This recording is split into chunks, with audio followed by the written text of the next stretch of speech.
Hi everyone, good evening. Zina's Kitchen নতুন এটা ভিডিঅ'লৈ আপোনালোকক পুনৰবাৰ স্বাগতম জনাইছো। আশা কৰোঁ আপোনালোক সকলোৱে নিশ্চয় ভালেই আছে। এই সময়ত আমি আজি হাজবেণ্ডৰ বাৰ্থডে বুলি তেওঁ সৰুকৈ কেক এটা বনাই ঘৰতে তেওঁক কাটিবলৈ দিছিলোঁ। মন আছিল অলপ বেলেগকৈ কৰিবলৈ, কিন্তু তেখেতে আজি গোটেই দিনটো অফিচিয়েল কামত ব্যস্ত আছে। মিটিং হৈছিল, এতিয়াও তেওঁ মিটিঙতে বহি আছে। কাকো মতাই নহ'ল। যদি আমি কাৰোবাক মাতি তেওঁলোকৰ লগত অকণমান সময় দিব নোৱাৰোঁ তেন্তে ভাল নালাগে, সেয়ে নামাতিলোঁ আৰু। যিহেতু মই আহিয়ে লগে লগে ফ্ৰেছ আপ হৈ আমি প্ৰে কৰিলোঁ। প্ৰে কৰি তেওঁক কেক কাটিবলৈ দিলোঁ। আজি ডিনাৰত মই বনাম পৰ্ক আৰু পোলাও। তাৰ কাৰণে মই মাংসখিনি বইল কৰি ধুই লৈছোঁ। এতিয়া কেৰাহী গৰম হৈ যোৱাত 2 পিচ মাংস লৈ তাৰে অকণমান তেল উলিয়াই ল'লোঁ। তাতে মই এটা ডাঙৰ সাইজৰ পিয়াজ কাটি এনেদৰে দিছোঁ, ভাজি ল'ম ভালদৰে। ইফালে মই মছলা ৰেডি কৰিছোঁ। হালধি গুড়ি, জিৰা গুড়ি, ধনিয়া গুড়ি আৰু ৰেড চিলি পাউডাৰ আধা চামুচকৈ দিছোঁ, কেইটামান পাঁচফোৰণ। ইফালে আদা নহৰু মই এনেদৰে কাটি লৈ দিছিলোঁ, জলকীয়াও কাটি দিছোঁ। বহুত বেছি এইখিনি মই ফ্ৰাই হ'বলৈ নিদিওঁ। এই মছলাখিনিৰ লগতে মই আধা চামুচ চয়া চচ লৈছোঁ। এইখিনি পানী দি অলপ মিলাই ভালকৈ ল'ম। আৰু যিহেতু মই অকণমান ৰঙচুৱা কৰিব বিচাৰিছোঁ, সেয়ে চয়া চচ অকণমান দি দিছোঁ। আৰু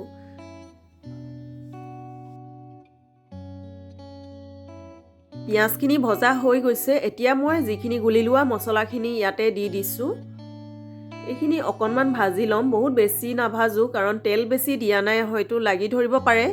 সেয়ে মই অলপ সময় ভাজি লৈছোঁ। আৰু এতিয়া লগে লগে মই মাংসখিনি দি দিছোঁ। মছলাৰ লগত মাংসখিনি ভালদৰে মই মিলাই ল'ম। আৰু সোৱাদ অনুসাৰে মই নিমখ দি অলপ সময় ঢাকি থৈ দিম। আপোনালোকে মোৰ ভিডিঅ'টো চাই কেনে পালে শেষত জনাবলৈ নাপাহৰিব। আৰু ভিডিঅ'টোৰ শেষত আপোনালোকে লাইক এটা কৰি দিব। আৰু ভিডিঅ'বিলাক আপোনালোকে চাই আছে যিহেতু, সেয়ে আপোনালোকৰ পৰিয়ালবৰ্গৰ লগত, বন্ধুবৰ্গৰ লগত আপোনালোকে শ্বেয়াৰ কৰিব। আৰু আপোনালোকৰ মাজৰ যিসকলে মোৰ চেনেলটো এতিয়ালৈকে ছাবস্ক্ৰাইব কৰা নাই, প্লিজ আপোনালোকে ছাবস্ক্ৰাইব কৰি দিব। এতিয়া মাংসখিনিৰ পৰা তেল ওলাই গৈছে, সেয়ে মই এটা ডাঙৰ সাইজৰ বিলাহী কাটি এনেদৰে দি দিছোঁ। আৰু তলত যাতে লাগি নধৰে, সেয়ে মই বিলাহীটো সোনকালে সিজিবৰ বাবে অকণমান পানী দি দিছোঁ। এইখিনি এতিয়া মই অকণ সময় ঢাকি থ'ম।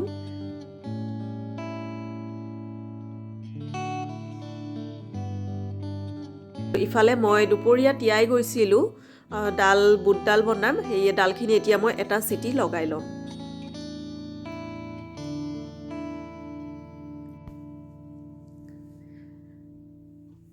ইফালে এতিয়া আকৌ মাংসখিনি চাইছোঁ যে অকণমান লাগি ধৰা যেন লাগিল, সেয়ে মই একেবাৰে পানী দি দিলোঁ। আৰু পানী দি এইখিনি পানী শুকাবলৈ দিম।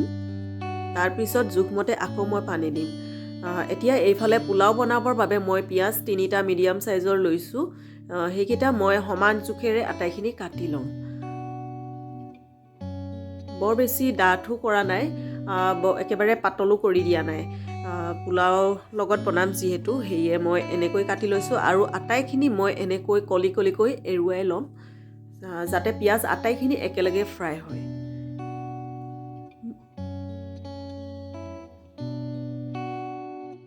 এতিয়া মই মাংসখিনি আকৌ ঘাটি দিছোঁ। এইখিনি পানীখিনি শুকাবলৈ এনেকৈ থৈ দিম। এয়া পানীখিনি অলপকৈ শুকাইছে, কিন্তু একেবাৰে মই শুকান কৰি দিম। এইখিনি পানীখিনি শুকাই যোৱাৰ পিছত আকৌ জোখমতে পানী লগাম ইয়াত।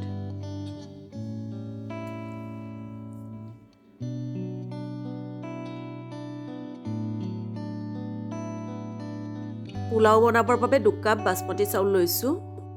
চাউলখিনি তিয়াই থোৱা নাই, মই অকল ধুইহে ল'ম। আদা নহৰু এনেকৈ মই খুন্দি লৈছোঁ। পিঁয়াজখিনি আপোনালোকে দেখা পাইছিলেই।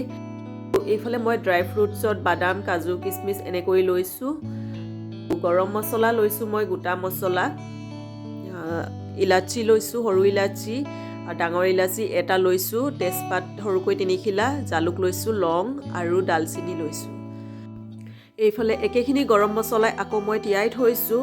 এইখিনি খুন্দি মই পিছত ব্যৱহাৰ কৰিম, এটা ষ্ট্ৰং স্মেল আহিবৰ বাবে। কুকাৰটো গৰম হৈ যোৱাত মই 2 চামুচ গাই ঘিউ দিছোঁ। ঘিউখিনি এতিয়া গলি গৈছে, তাতে মই গোটা গৰম মছলাখিনি দি দিছোঁ।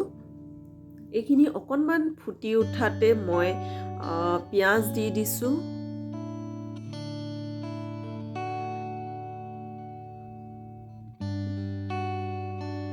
পিঁয়াজখিনি এতিয়া এনেদৰে মই ভালকৈ লৰাই ভাজি থাকিম। যেতিয়ালৈকে ইয়াৰ পানীখিনি মাৰ নাযায় তেতিয়ালৈকে মই ভাজি থাকিম।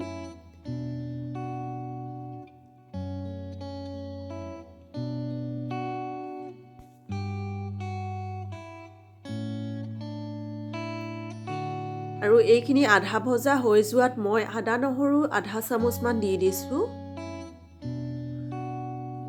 আদা নহৰু দিয়াৰ পিছত একেৰাহে লৰাই থাকিব লাগিব, নহ'লে লাগি ধৰিব তলত। সেয়ে মই লৰাই আছোঁ। যেতিয়ালৈকে অলপ ৰঙচুৱা নহয় তেতিয়ালৈকে মই ভাজি থাকিম। এতিয়া এইখিনি অলপ হওঁ হৈছে আৰু এতিয়া মই যিখিনি ড্ৰাই ফ্ৰুটছ লৈছিলোঁ সেইখিনি দি দিছোঁ। সেইখিনি দি অকণমান ভাজিম। এয়া আপোনালোকে দেখা পাইছে ৰংটো সলনি হৈ গৈ আছে। আৰু এতিয়া চাউলখিনি দি দিছোঁ। চাউলখিনি মই আদা নহৰু দিয়াৰ আগতে ধুই লৈছিলোঁ। বহুত বেছি সময় হোৱা নাই, সেয়ে এইখিনি কিন্তু আগতে তিয়াই থ'লে হয়তো ভাঙি যাব, ভাঙি গ'লে ভাল নালাগে খাবলৈ। সেয়ে গোটা গোটা যাতে চাউলখিনি থাকে। 2 কাপ চাউল লৈছিলোঁ, তাৰ কাৰণে মই 1/2 কাপ পানী দিছোঁ। আপোনালোকে দেখা পাইছে ৰংটো অকণমান সোণালী ৰঙৰ হৈছে। এইখিনিতে মই যিখিনি গৰম মছলা তিয়াই থৈছিলোঁ তাৰে আধা চামুচ দি দিছোঁ। আৰু এতিয়া গোন্ধটো কিন্তু পূৰা ষ্ট্ৰং আহিব, ভাল লাগিব। আৰু জোখমতে এতিয়া মই নিমখ দি দিছোঁ।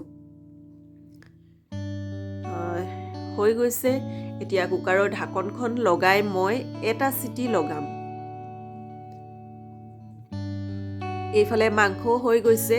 মই বহুত বেছি শুকাবলৈ আকৌ নিদিওঁ, কাৰণ অকণমান মই জোল কৰিব বিচাৰিছোঁ।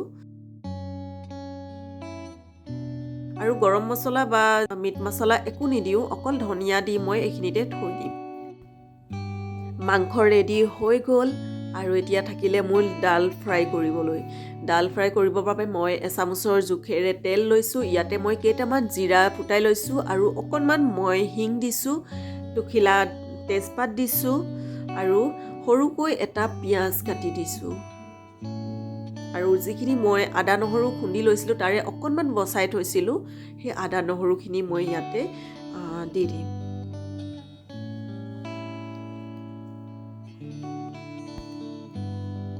ইয়াতে মই গোটা কেঁচা জলকীয়া দি দিছোঁ। লগতে আকৌ হালধি আধা চামুচ, কাশ্মীৰী ৰেড চিলি আধা চামুচ দিছোঁ। এতিয়া মই ডালখিনি ইয়াতে দি দিছোঁ।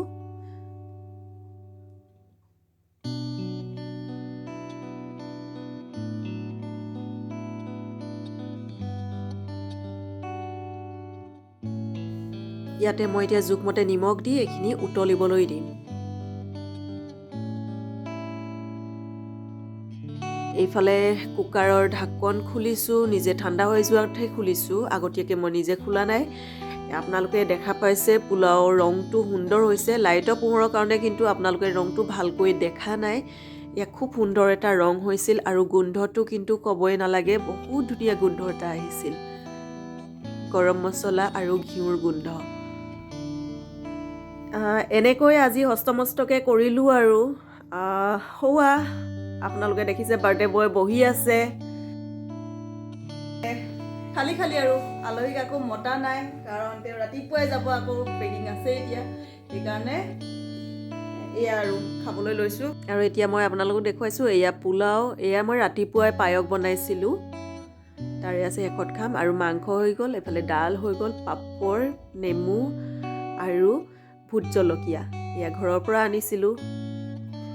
এনেকৈয়ে আজি খালোঁ আৰু।